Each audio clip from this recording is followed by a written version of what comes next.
plant of the week this time of year.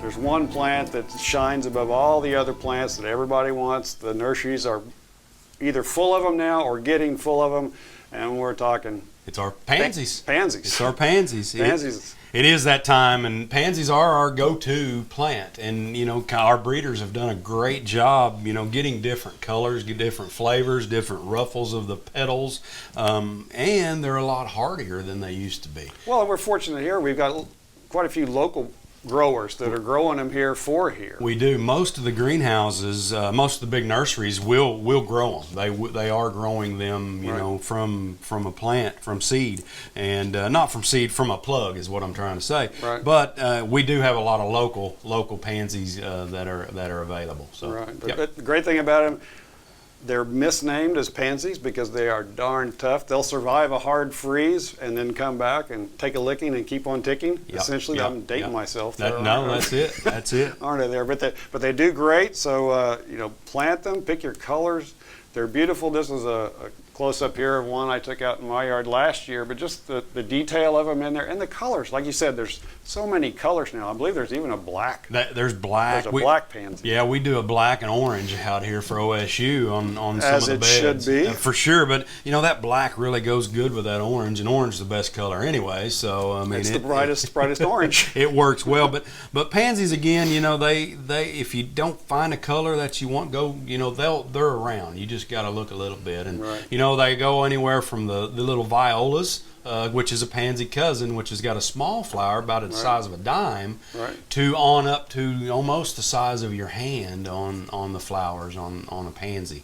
So, and then again in all colors. I hate to keep repeating that, but it's true. They're beautiful. You can fill in, and I mean, you'll see them all over town. You know about pansies. Yeah. But they're pretty hardy, and there's very few pests. I mean, not a lot of pest problems with you. There's not. It's wintertime, so you know there may be a thrip or two or some aphids that pop up ever so often, but for the most part they don't. They don't have too many problems. The one thing to do is if they start slowing down a little bit in November, give them a boost of fertilizer. Give them some soluble fertilizer, you know, like Miracle Grow or some Scott's or some other, you know, soluble that you mix with water, dump it on. That's nitrogen ready to go. Nitrogen is still our most important nutrient in flowers as well. So give them a boost of nitrogen. That'll usually perk them up, get them flowering again, and get them going again, especially in the springtime when we kind of get out of that lull of wintertime and they want to start growing. Once they start growing a little bit, hit them with fertilizer, man, they'll pop up and they'll actually grow up until May, until it gets hot. And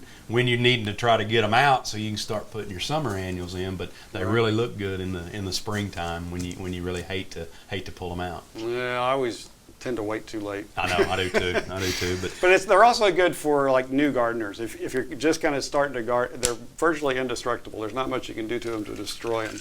And it's a good way to start in containers and on your patio or your deck or your front porch, or a nice garden bed just filled with them. But containers work good. I mean, containers work real well. I mean, you can get some cabbage or some flowering kale, you know, some kale in there, some different color, and have that in the center, and then have the pansies around. Hey, it's a pretty container, and it does well. And they're also edible if you're so inclined. The flowers, they're edible on salads. I haven't done that, but we're all adults here. Feel free to do that. But so it's beautiful and it's edible, and it's hard to destroy. I mean, we're talking. Pretty good plant. Pretty good plant. Pretty good plant. That's not a weakling. It's not a pansy. It's a tough plant for sure. That's right.